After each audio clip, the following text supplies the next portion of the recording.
The Weekend Game Plan presents the Habs Breakfast. Intel from the rink, the locker room, and away from the ice. We're joined in studio by Amanda Stein of TSN 690, and on the line from Habs Eyes on the Prize, it is Andrew Zadarnowski. Andrew, are you there? Hi there, I am here. All right, well, good to have you with us. Now, Amanda, I don't know if you have any insight at the Bell Center. The horn, is it one guy who just, he feels it in terms of how long he presses it? Or I don't know exactly. There's a guy in a booth, and I guess it might be the guy who's in charge of the music and all the in-game entertainment. So I don't know if it's an actual button that he gets to determine the length of, but... we need some investigative reporting. Yeah, I thought you were an insider. I thought you knew this stuff. Well, they keep that door closed. They keep that door closed. I think it just comes down to how he's really feeling, and if he's feeling the good vibe in the Bell Center, and he just kind of leans on it. Yeah. Well, a big win last night, 5-0. You heard the excitement in Dan Robertson's voice there on the clip with Sergio Momesso. Canadians pound Detroit last night, 13-1-1 now in the year. On a night where Tampa Bay loses, Florida does win, Boston does win, but it doesn't really matter. It doesn't seem to matter right now because Montreal continues to win. And Dave Trentadue here in studio put up a poll on Twitter today, at Dave Trentadue, if you want to weigh in out there. Your Habs are 13-1-1. How do you feel about this? His first option, Habs for the Cup, cautiously optimistic, they'll screw it up, or I'm a doctor and I miss PK. So right now, cautiously optimistic at 63%, and the other couple of legit options are at 16%. Andrew, how do you size it up right now? Cautiously optimistic. I would very much lean in that direction. I mean, the Habs are definitely playing incredible hockey as of late, last few games since that Columbus blowout. There's been a few games where they've struggled with puck possession and generally did not look good and kind of seemed like they didn't earn the victory, but they did at the end because of Carey Price. But in general, I mean, what's not to love about this team?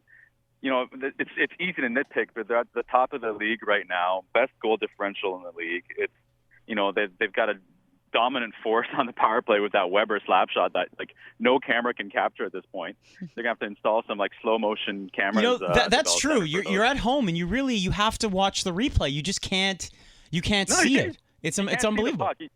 Yeah, you don't know what happened until the goal horn goes off and you're like, oh, okay, I guess it's in there. You can't capture it at that frame rate that they have on TV. The slap shot is too fast for high def. There you go. Now, Amanda, you were probably privy to this post game. Let me get a little clip from the coach here. We were good 5-on-5. Special team was really good, and Carey got a shutout. So, as a coach, I can be more than satisfied. Now, that's rare, right? And just nothing else to say. Yeah, and I think because one of the glaring things that has been plaguing the team over the last couple games, maybe not the last two, but before that, was their shot differential. I mean, they were giving up 40, 45 shots a night, and you're not going to win game in, game out if it were to continue that way. And over the last couple games, they've been able to manage their puck possession a lot better, and I think that's something that Michel Therrien is really pleased to see a change in his team. Listen, at practice last week, they practiced really hard. They practiced really, really hard because no one was satisfied. And I think he can absolutely be satisfied with the way things went in this game. There's very little to criticize. And, one of the items that people are starting to get on the bandwagon about is this. The Paul Byron situation, right? A goal yesterday, kicking the goalie. I like that. That's good, right? Yeah, he had a goal, and then he thought he maybe had another goal, and they took it back, and that was the correct call based on the rule. But seeing him on that top line, he seems to fit in perfectly well. The only concern there is with the way Michel Therrien does things. If he has a game or two that doesn't work out, he might be quickly pulled off that line.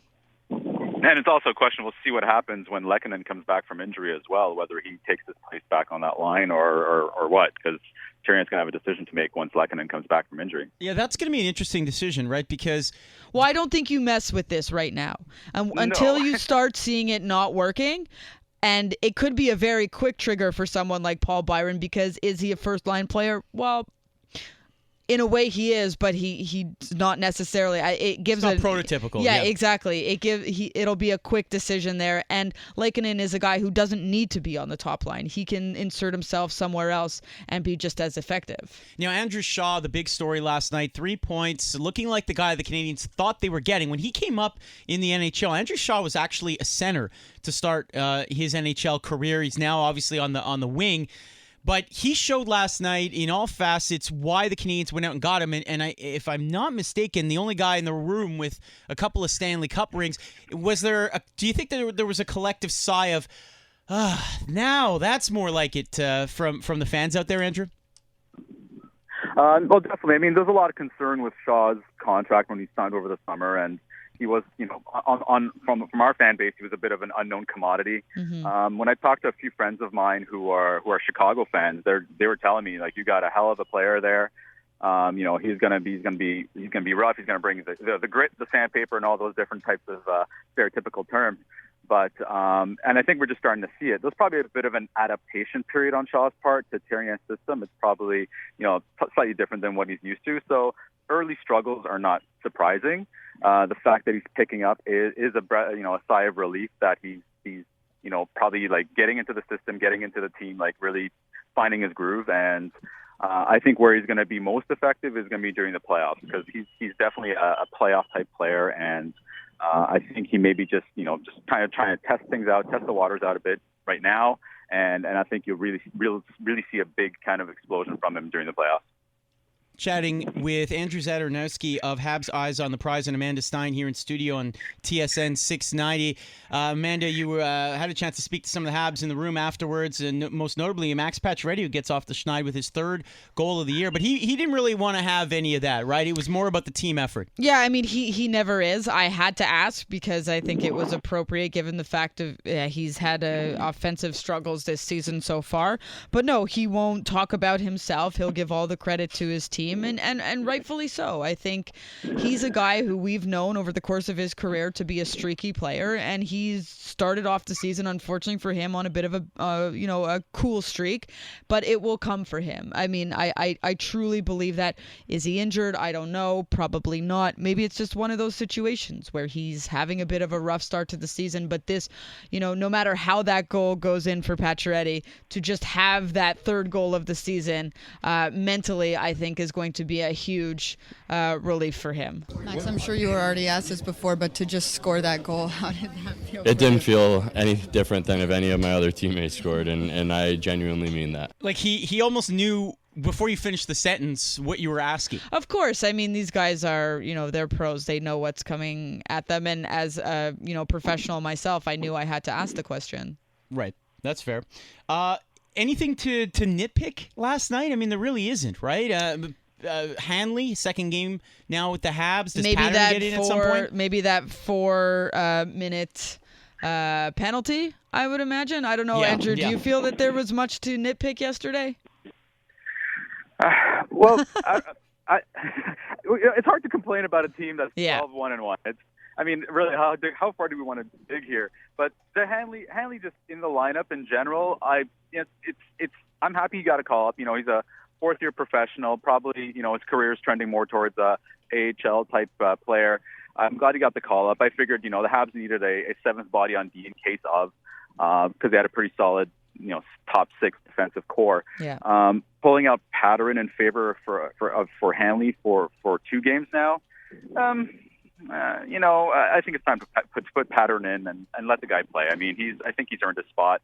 If Therrien wants to, it's hard to pick a player to punish on the top 6 in case of a bad performance. And unfortunately, guys like, Beaulieu and Pattern will be those guys, but I don't think they deserve it. I think the Habs have a solid top 6 and they should just ride it. I saw a lot more assertiveness last night from Beaulieu, especially offensively. Just saw him trying to carry the puck in, take it to the net or look for some kind of offensive chance to create. Is he feeling the pressure a little bit of having been moved down a little bit in the pecking order on defense? I mean, he started in the top pair. I'm sure he's disappointed. I mean, getting the time with Beaulieu is not only extra minutes, but it's also extra visibility and opportunity to play with one of the top defensemen in the league. So, and he's probably saying to himself, "Oh, here we go again. I'm getting knocked down again. Will I ever catch my break here?" But maybe that's what Beaulieu needs. I mean, every player needs to be coached differently and treated differently, and maybe Beaulieu performs better with a chip on his shoulder. Chatting with Amanda Stein and Andrew Zadarnowski, he of Habs Eyes on the Prize, Amanda, of course, of TSN 690. Habs take on the Chicago Blackhawks today. Hawks are coming off an OT loss, so they'll be a little crotchety. What do you expect from today's game? We know that Montoya will be in nets for Montreal, Amanda. Yeah, I expect this to be, one of those benchmark games where, just like it was against the LA Kings, it's one where you can sort of measure how you're doing. And they passed the test against the LA Kings, and I think this one might be a little bit more difficult just by virtue of the fact that it's back-to-back. They traveled last night. They had it wasn't a tough game last night, but it was, the legs will be tired, let's put it that way. But at the same time, the fact that it's going to be Al Montoya is a big game changer for this team, strictly because and I've spoken to the team over the last week since that 10-0 blowout, they want to put the most complete performance in front of Al Montoya. They want redemption for him. They feel guilty about the way they performed in front of Al Montoya, and that's not to leave Al Montoya unaccountable for what happened in Columbus, but they want to redeem themselves for him. But you're also looking at the personal aspect, right, of it being in Chicago? Yeah, so he's from the Chicago area, and you also have the personal aspect of Danault was traded away from Chicago, and Andrew Shaw was also traded away and returning for the first time, and he was one of the guys that Joel Quenneville said he really didn't want to get rid of, but was sort of forced to by virtue of the salary cap. All right, and Andrew, what is your analysis on the Andrew Shaw mustache? He's got quite the little duster there, eh?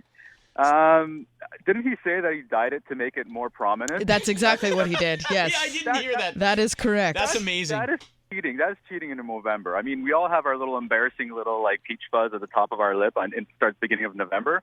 To dye it, I think that's a bit of a shortcut in my books. Yeah, 206 votes, by the way, on the Dave Trentadue poll. Good for you, Montreal, on a early Sunday morning. 66% are cautiously optimistic. I would think that would be the you really loaded that poll up, Dave. I mean, 13-1-1. Everyone's going to be cautiously optimistic at the very least with that. Andrew, a final thought from you, asking basically about Daniel Carr. I want to know if you think I'm so confused about this guy. I see him on the fourth line. The initial thought in training camp was he has a shot to be on the top six, and then it ended up being Lehkonen. I mean, where do you think he fits in long run? Well, at the beginning of the year, we ran a poll on Habs Eyes on the Prize where we basically asked everyone, where do you think all of these players fit? We basically just laid out all the players and told the fans, okay, you guys slot them in. Where do you think they fit? And they pretty much nailed the opening night lineup as it was.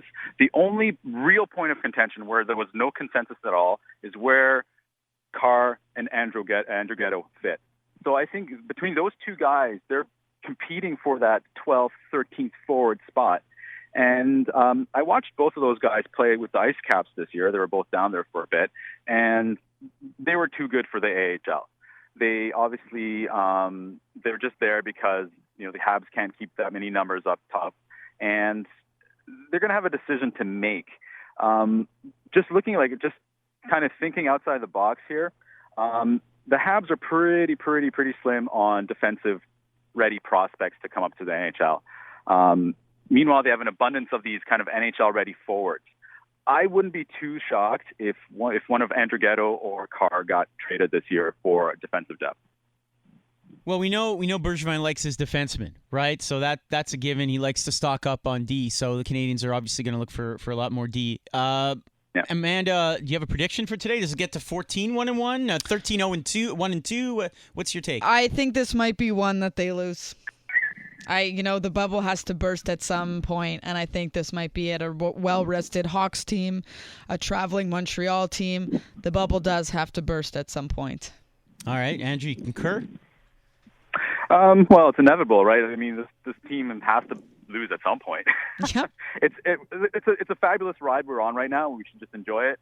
The team will lose a few. They'll win probably a few more. They'll make the playoffs. That I have no doubt about. It's just a fun ride. I'm just going to enjoy it all the way.